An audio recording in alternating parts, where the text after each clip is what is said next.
bowl's in your way, well, you perceive that the bowl's in your way, it's to me it's 4 inches wide. Sometimes I say to team players, if nothing's there, it is only 4 inches wide, and I've just never really played around with moving my feet on the mat. I totally get the concept. Coming from a different angle, I know Peter Bellis is a huge advocate of it.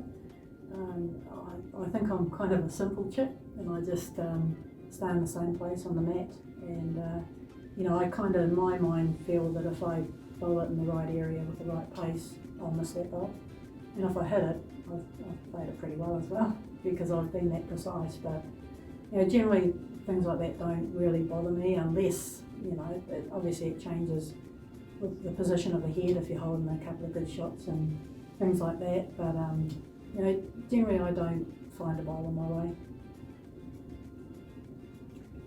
I do use my feet on the mat, not always about a bowl, more for the wind.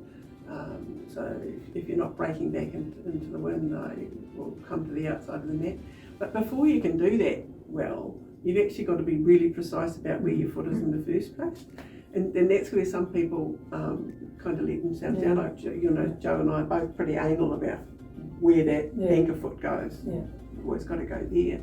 Because if you don't do that in the first place, then moving around is not going to help. Because you're all kind of where you start or stop. Yeah, I used to play with, my mother used to play with a lot in the New Zealand side. I used to call her a mat dancer, because I just couldn't watch. I had to turn away, because every time she jumped on the mat, she had her feet in a different place. And I was kind of like, this is doing my head in, couldn't even watch.